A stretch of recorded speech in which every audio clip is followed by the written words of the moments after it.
So I love bringing these into workplaces and teams because it really helps them understand that even if somebody's acting differently than they are, or they're seeing the world differently, that that's not only valid and wonderful, but it's absolutely necessary. And it can create a really deep understanding that helps with workplace harmony. Who doesn't want to show up to work and feel like they can be themselves and they're accepted and they're working from a place of connection and interpersonal dependence. You're listening to Give Yourself Some Leeway with me, your host, Eugene Lee. Over the last 5 years, through my burnout experience, podcasting, and coaching, I have learned a lot about burnout recovery as a high achiever. What to do, what not to do, and the common mistakes that many people, like myself, make along the way. This podcast is dedicated to help you break the burnout cycle. Optimize your life for peak performance when you need it most, and rediscovering how to truly enjoy living again. That's the key to your growth and success. Kimberly, welcome to Give Yourself Some Leeway, and thank you for joining the show. Yes, thanks so much for having me. I'm excited to be here. Kimberly, especially, the topic of MBTI and Enneagrams, it's something that I've wanted to cover for a while. It's something that's kind of been within my, let's say, network. People have talked about it. They've covered little aspects of it. So as an MBTI coach, what got you so interested in MBTI and Enneagram tools? And maybe explain to people what MBTI is if they're not familiar with it, and why you choose to use it as a tool to help teams. Absolutely. So I'm a personality typing system nerd. I love being able to get a little bit of piece of information to help me understand people more. And that's really the reason why I got into MBTI. First, when I was a little person hanging out with my dad, who was a manager of people, and he loved using these tools to help him understand the people he was managing. And then later the Enneagram, and really diving deep into what motivates us and what makes us act the way that we do. And the reason why I love using these tools, especially with teams, is it helps people get a glimpse into the many different perspectives that people can be walking around in this world with, that are equally valid, they're equally wonderful, and they're probably 100% necessary for having a balanced world and culture for our workplace or even our lives. So I love bringing these into workplaces and teams because it really helps them understand that even if somebody's acting differently than they are, or they're seeing the world differently, that that's not only valid and wonderful, but it's absolutely necessary. And it can create a really deep understanding that helps with workplace harmony. Who doesn't want to show up to work and feel like they can be themselves and they're accepted and they're working from a place of, um, you know, connection and interpersonal dependence. All these things are so wonderful for a workplace, and it really decreases the stress that we handle on a daily basis, and it improves our communication skills, our conflict skills, and just makes the workplace a better place to show up every day. And I suppose, what does MBTI stand for? Where does it come from? If people aren't familiar with the MBTI. Absolutely. So MBTI is a personality typing system that was based on the work of Carl Jung, and it was developed around World War II by Catherine Cook Briggs and Isabella Briggs Myers. It's kind of a mouthful, but they're a mother-daughter duo that took Carl Jung's work and they developed it into the system by expanding it by one reference category. And they did this so, again, helping the people around them understand each other more. And they did this with the intent of saying, hey, we're in the middle of this world war. We just got to the end of it. How can we prevent this from happening again? And one of the ways that they came up with is creating a deeper understanding of the people around you would be, one of the best ways that we can prevent this horrible thing from happening again. But it's a personality typing system based on 4 categories of human experience. And basically, it's the what we do. So the actions that we we take, how we direct and receive energy, how we take in information, how we make decisions, and how we move about in the world. These are these 4 categories, and we each have a certain preference of how we like to go about those 4 categories. I use preference very specifically because it's not saying that we have a skill or we don't have a skill. It's saying, given the opportunity, this is how I would go about those 4 categories. I don't have any obstacles in my way. I don't have any restrictions. This is how I'm going to take and just direct energy. I'm going to take in information, make a decision, and move about the world. Now, of course, we're individuals and we've been put in situations where we've had to develop skills or make adaptations. So again, it's not speaking to skill, but preference and how we can, how we prefer to just move about the world without anything in our way. So you mentioned the 4 categories there. I know the first one is introverted or extroverted because you have the 4 letters. Let's like INFP. So I know that I is for introverted and E is for extroverted. They're opposite each other. Mhm. What are the other 3 categories? Sure. So there's 4 categories and they all have a different function. So like you said, the first one is extroversion and introversion. And this is going to be the trickiest one for anybody to be able to uh, find themselves because it's been so co-opted by the popular lexicon. So, are you extroverted? You must be boisterous and talkative and a great leader. Or are you introverted? You're quiet, you're shy, you're demure. And that's not what it means at all. So an MBTI, extroversion and introversion, it's how we prefer to direct and receive energy. And so an extroversion preference person, we don't even say extrovert, they prefer to direct and receive energy from the outside world, people and their environment.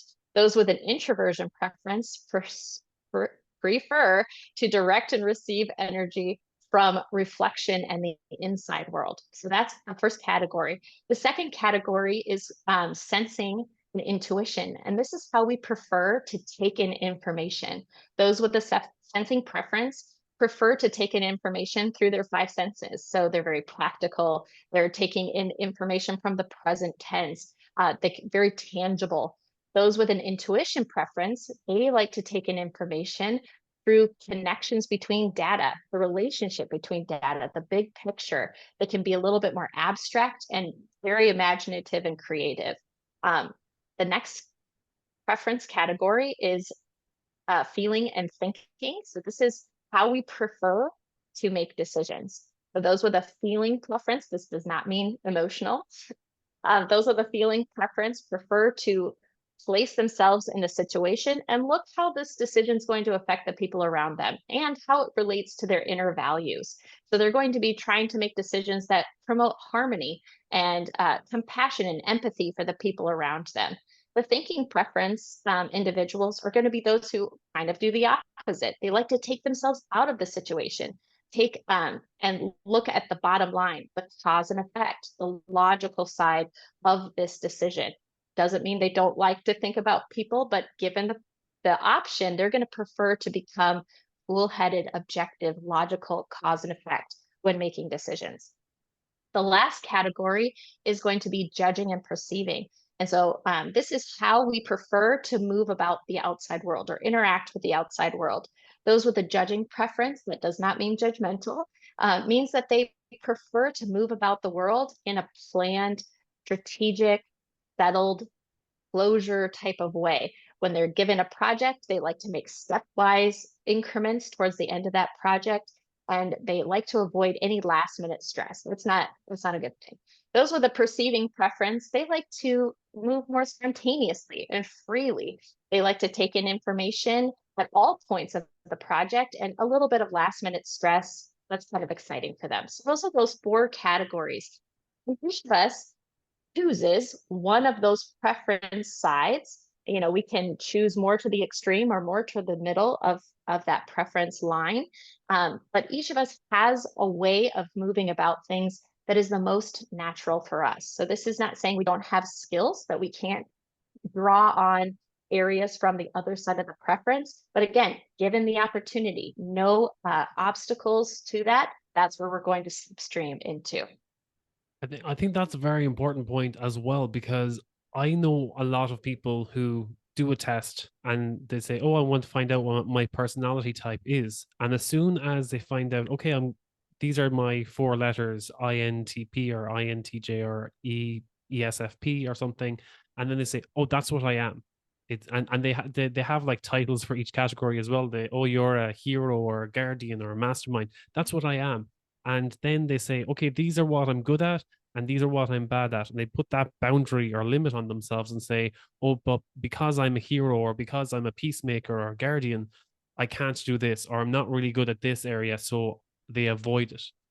And I don't like that aspect of it. Maybe that's because it's an individual level where people identify with the MBTI types and they place that limit on themselves. Do you see that often between teams? Yeah, absolutely. And I think that's the one tricky part of typing systems. Point of a personality typing system is not to put you inside of a box. It's to show you that you're already inside of a box and giving you the opportunity to choose otherwise.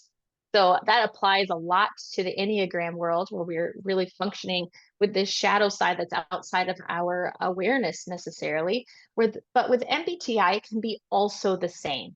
Um, Certainly, if we are working in environments where we're experiencing a lot of burnout or say, just this chronic stress, it's nice to know where is our slipstream? Where is it that we would function at a space that feels very natural and easy for us? And it's great to know that. But that does not mean that is where you are supposed to be for the rest of your life. Introverts are amazing leaders. They're amazing speakers. That does not mean introversion preference does not mean that you cannot bring in some of these extroverted qualities. It more says you prefer to direct and receive energy this way. And the same goes for extroversion preferences. Just because you have that doesn't mean you have to be the leader. You don't have to go out and do all these talkative people things. There's growth and there is stretch in these definitions, and it's not meant to put you in the box. Again, it's supposed to be a liberating type of exercise of saying, hey, these could be tendencies that you have and their strengths, and let's work on those. And these could be weaknesses that you have. Let's give you skills to either mitigate it or improve it. I've received that before because when I did the um my MBTI and I got INTJ, and people would say, as soon as I say that out loud, people say, "Oh, you're introverted." If you're so introverted, why do you spend so much time talking to strangers on the podcast from all around the world and having engaging in these conversations? You shouldn't be talking to so many different people. You should stay in your own bubble and stay in your comfort zone. And I'm like, no, that's not me. It wasn't that, okay, you're introverted, so you stay in your bubble. It was, okay, because I'm introverted, I don't like going out and talking to small talk with big crowds in crowded areas. But I really enjoy deep conversations on an individual level. And it was knowing, let's say, my four categories and understanding, okay, that's why I think this way. And having that perspective that, okay, this is how I think, how I know I perceive and process information. So when I do that, I'm aware of this is how I'm thinking. It's not the right or the wrong way to think, but it might not be the way that everyone else is processing the same information. So I need to take a step back and say, okay, this is how I'm thinking, but how would someone in a from the opposite category perceive that information? If I want a well-rounded opinion on something, and that's something where I take a step back and say, okay, how else can I think of this? Whereas a lot of people say, oh no, you think this way, so this is your opinion. This is the opinion that you should have. And I don't like when people put that limit on themselves, and it's trying to help them see the other side also. That they limit themselves because of their category, that's how they should think. And I feel that that's where people get the personality types and the personality typing they kind of get their wires crossed as to how it should help them or how it can help them, but they choose to put themselves back in the box. Absolutely. And you're bringing up so many elements that even as a coach, even on an individual level, that these are actual skills for, um, problem solving is saying, this is my perspective as a sensing intuition, a sensing person. What would be the other side of this? How could I see this perspective from a different angle?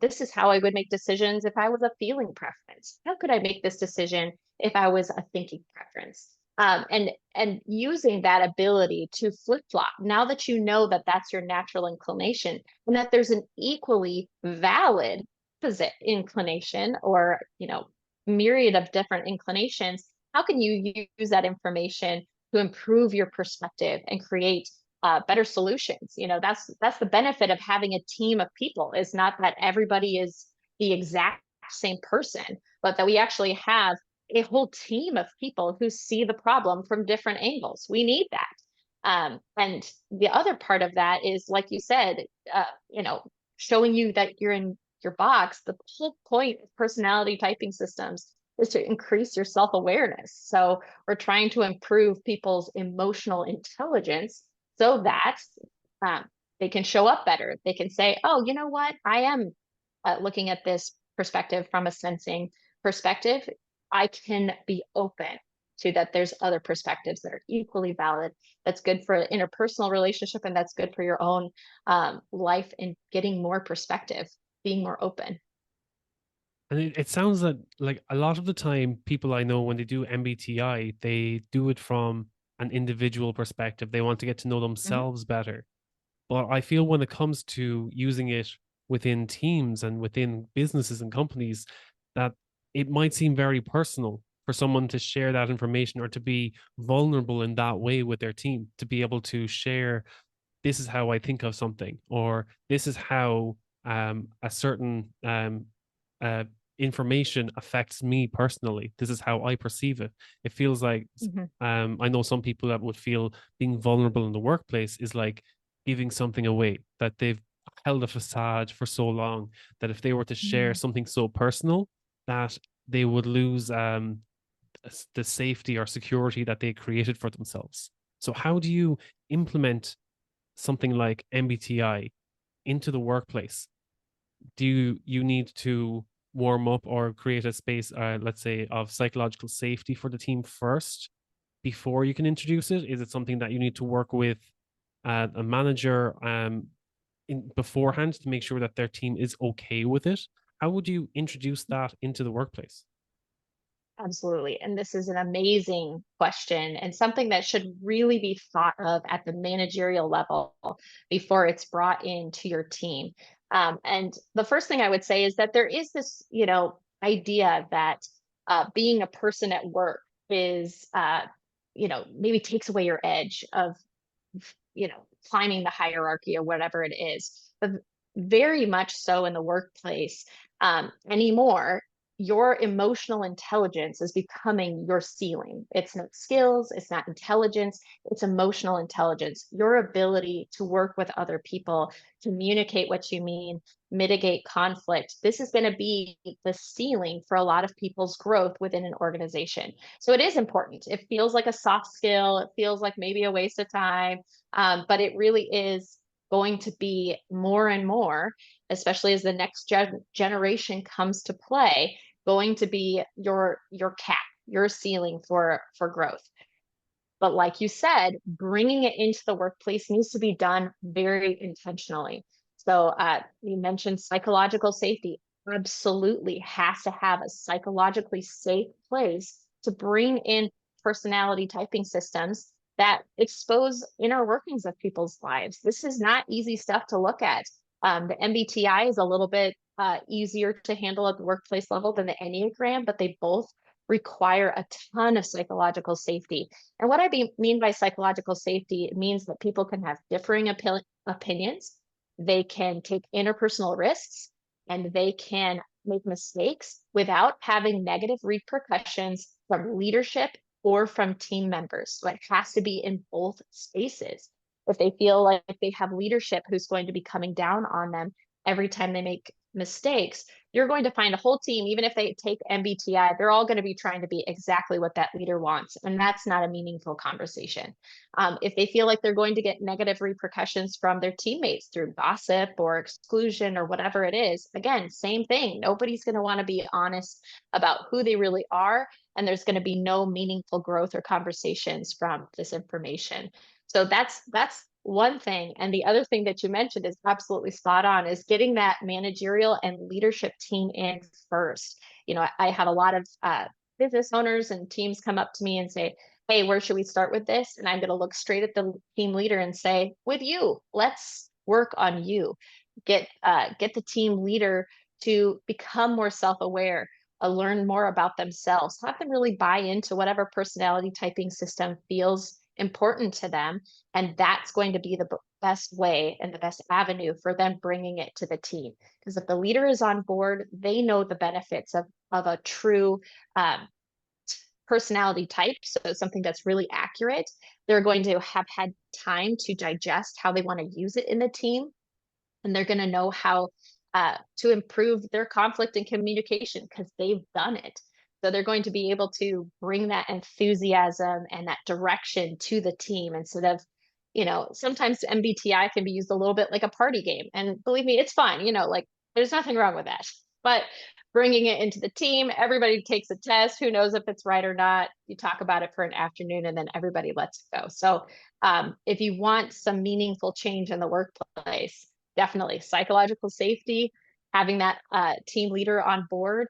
And then if you're going to do it right, do it right. Get some accurate tests in there, get some good conversations, and maybe a couple of coaches or consultants to really help the team dive in.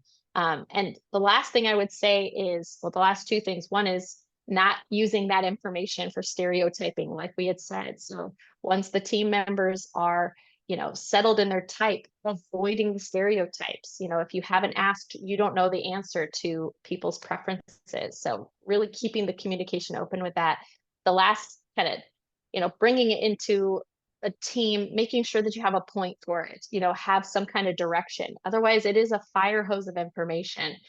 So trying to focus it in, saying, hey, team, we're going to improve our conflict strategies or our communication by bringing this in. Will help narrow the focus and help the team know, hey, we're serious about this. We're going to use this information in a positive way. This isn't a waste of an afternoon. Then they can get a little bit more buy-in for that as well. I think another thing, especially when it comes to taking these tests, that I'm always aware of, it's kind of like when you do a survey at work, and next thing, 6 months later, they have the results, and people are like, "Oh, that survey I took, yeah, whatever I said on it 6 months ago could be completely different to what I think now. I could have done that survey after the Christmas holidays, and I was probably, in a bit of a mood or having the Monday blues when I did that survey. Really. And I feel the same when they do a personality test like this, that you have to be aware that it's a snapshot of when you performed a test. You could think differently 6 or 12 months from now. And that's why I feel that it's important for people not to tie their identity directly to the personality type. I mean, it's a snapshot of how they're feeling and what their preferences are at that time. And also, as you said, if you work on where you have weaknesses based on those preferences and develop those soft skills, if you were to perform the test again a year from now, you could have very different results.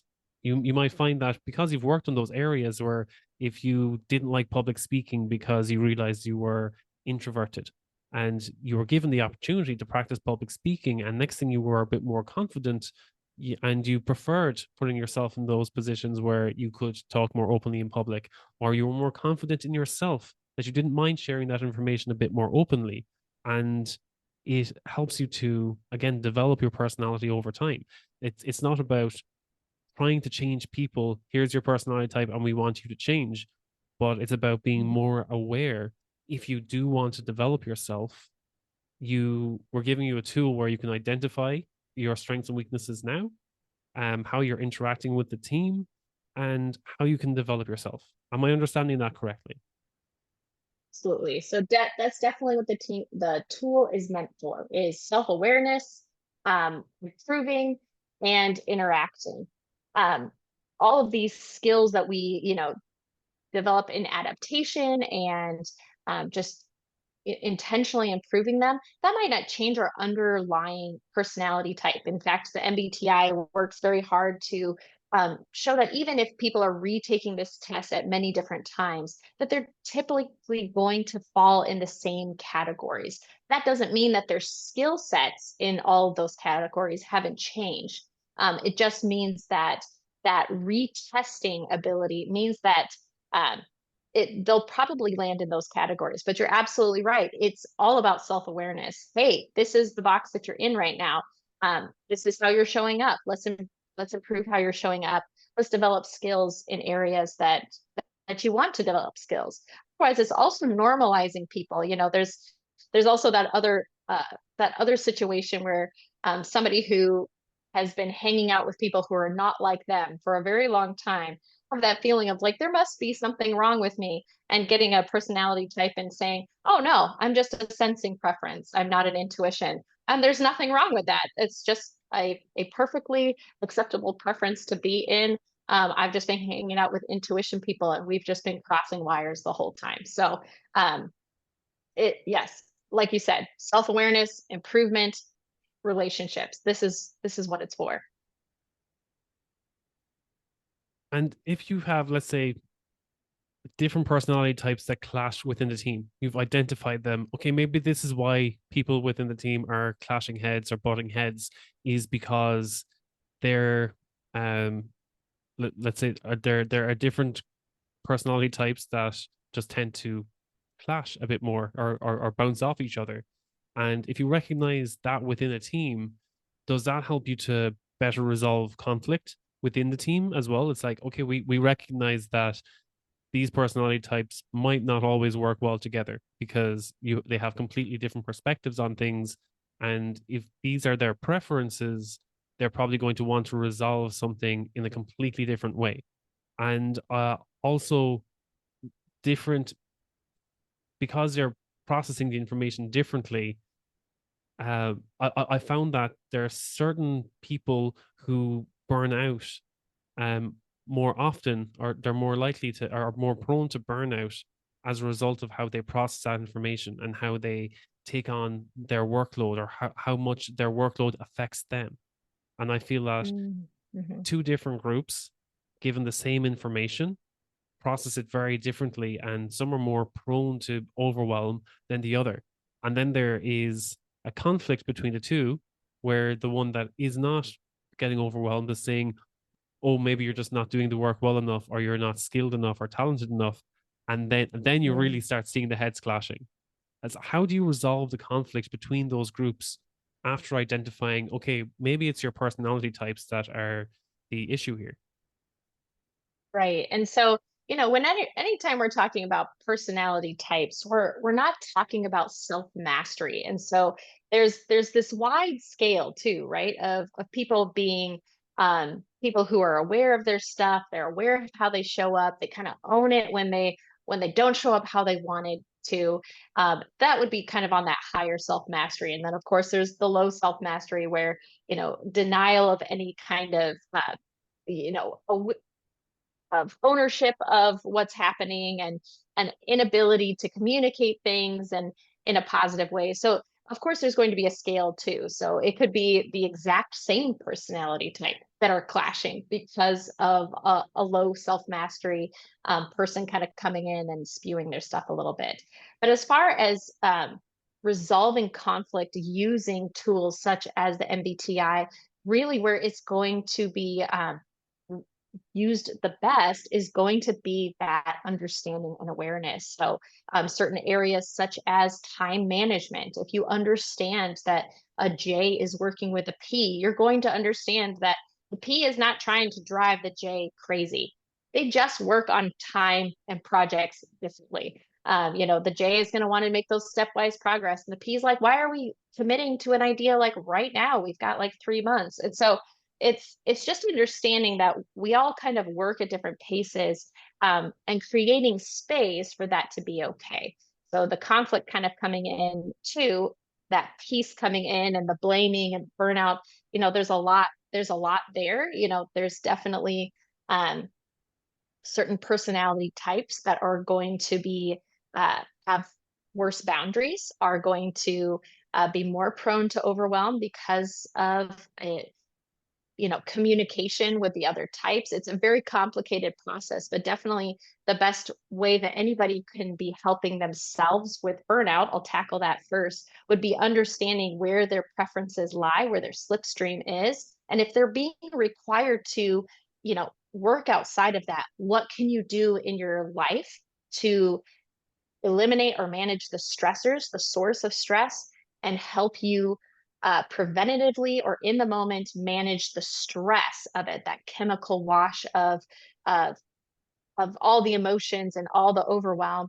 How can you handle that effectively too? So it's not building up and creating the situation for burnout. So that's one part of it. And then the conflict part of it, if you understand two people are in this certain conflict and they have different communication styles, that can be something that can be looked up and used in an actual conflict conversation. So if you understand who you're working with, you know how to use language that gets the point across. I think the other aspect is, let's say we have the personalities that clash, but we also have the personalities that are more compatible. And this is actually Mhm. where it came across. I've talked about MBTI with work colleagues before, and I'd say, oh, they're the INTJ, ENFP numbers, and they'd say, oh yeah, like on my Tinder profile, people put ENFP or ISTJ on their Tinder bio, and they didn't know what that meant. They were wondering what the letters stood for, and so it seems like people put their personality type because they're looking for a compatible MBTI type through dating. But will it be similar in the workplace if you have, okay, these are compatible um, uh, working types that these personality types might work better together, and it might not necessarily be two people. Um, they could be the same personality type, but they might not be the best people to work together. Maybe it's two Mhm. different because they'll have two different perspectives, or they'll have similar preferences in some things and different perspectives in another thing that they'd work together, that they wouldn't get overwhelmed as such, that the other person can take over that workload while they focus on another area. Mhm. Absolutely. And I think that you're bringing up, you know, that classic, do you want to work with the same or do you want to work with the opposite? Which is going to give you the better results, whether it's Tinder or the workplace. And I think it really, I'm going to cop out a little bit and say it comes down to that self mastery, but it also comes down to the concept that any of our strengths, if done in excess, becomes our weakness. So, I can say as a J, I can say definitely I love working out with my J's on a project because we're very stepwise and we don't like to be stressed at the end and we like to, whatever. But that can also become our weakness if leaned into it too hard with too much excess. And it's good to have a P on the team who's going to say, hey, wait a minute, let's not commit too early. Let's be open to what the information tells us. We don't have to make these stepwise things and we can handle it if the last minute stress comes. So I think it's a balance always, there too much of one thing becomes a bad thing. Too much of a good thing becomes a bad thing, and not enough of another thing can also be a bad thing. So definitely, if anything, if you're in a situation where you're actually not able to bring all the perspectives in, like I said earlier, that can actually be a problem solving strategy. Say there's just a bunch of S's on a team trying to think of a creative solution to something. It can actually be a problem solving strategy to say, what would our intuition friends say about this? How can we look at this from this angle, from this angle? Because again, too much of a good thing becomes a bad thing. We need that other side of perspective to be able to be more balanced.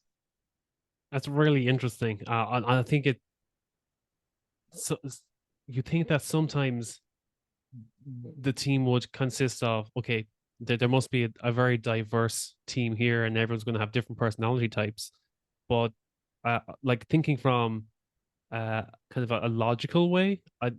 Or thinking my way, maybe it's just thinking, and it's, you have, let's say, engineers versus marketing. You have very different personality types in both. And while they think that, okay, all the extroverts are going to be in sales and marketing, and all the introverts are going to be in IT and finance, um, but even within those teams, there could be it could be very diverse, but it can also be a lot of the same thinking, and that's the reason, as you said, too much of one thing is what's causing Mhm. the imbalance within the team. And maybe it's from my experience, I've seen people collaborating from different departments or different teams just to get a different perspective, or to bring someone in to benchmark, or to see how things work differently in different departments, and they come with a different perspective, and that's usually what gets them the ball rolling again. It's very interesting how you bring a different personality type in just to give them a different perspective. And that's what gets things back in motion again. Absolutely. And you bring up absolutely a wonderful point.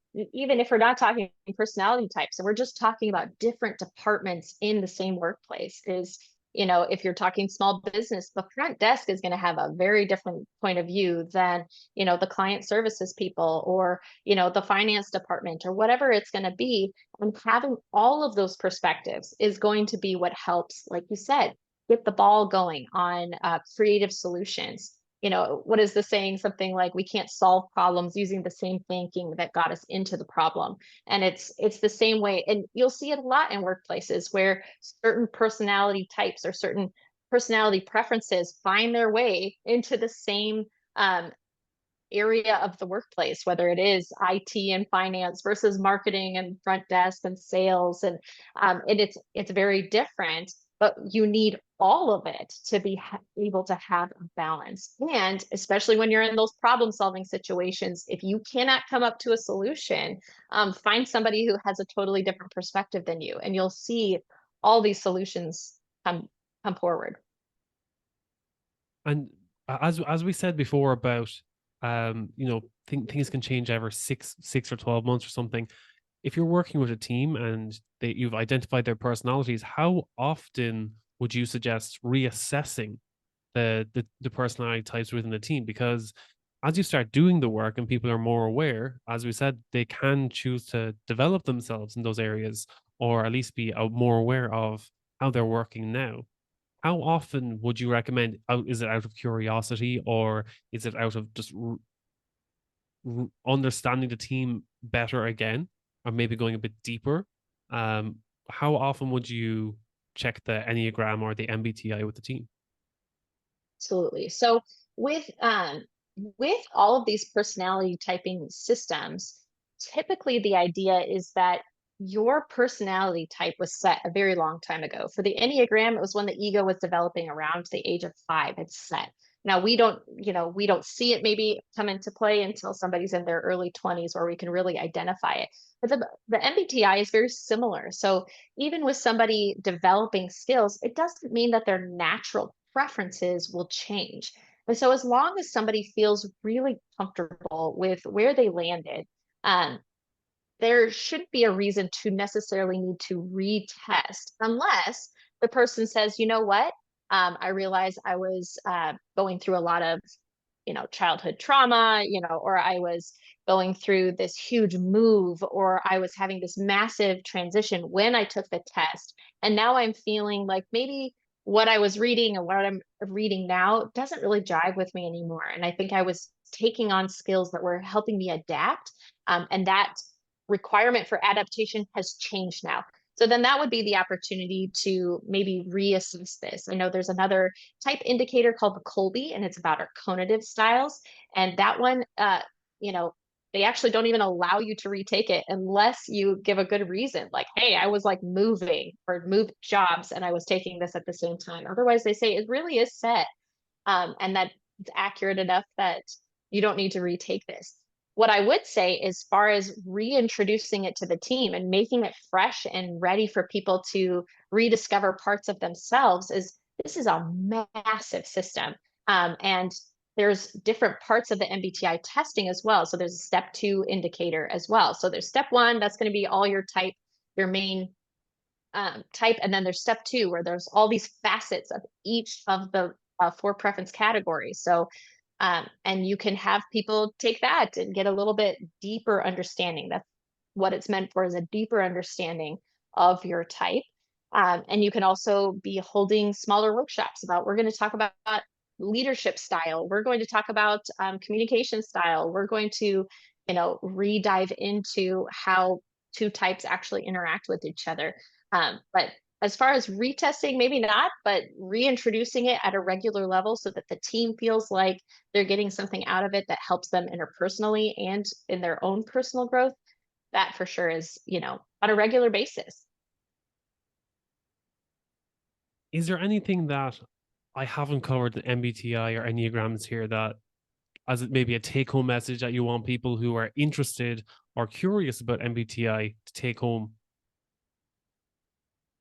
I feel like with MBTI and Enneagram, it's such a wealth of information, and it's really the starting point for self-awareness. If you're not somebody who wants to do personality typing systems, because you will find them, people who resist being typed for whatever reason, and it's usually a good one too.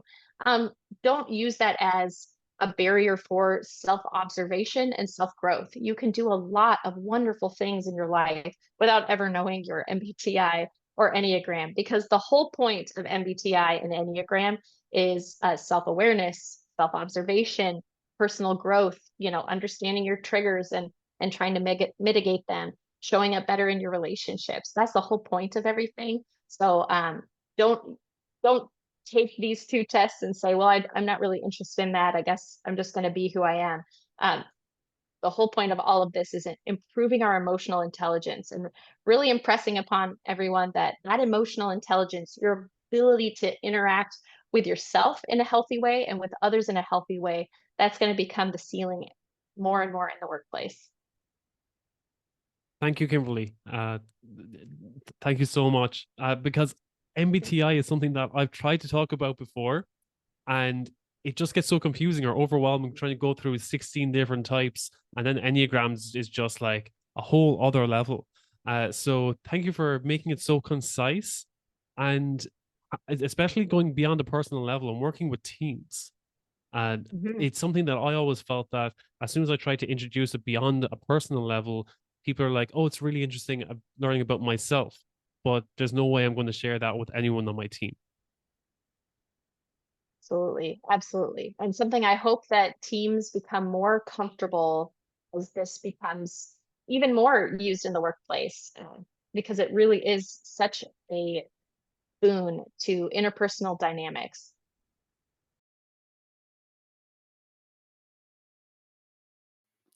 If you're feeling overwhelmed, exhausted, stuck in a rut, or running in circles all the time, trust me, I've been there too. The pursuit for peak performance, especially as a high achiever, is not about pushing harder all the time. It's about learning to work smarter, find balance, and reignite that spark that got you started in the first place. That's why I developed the Burnout Recovery Blueprint.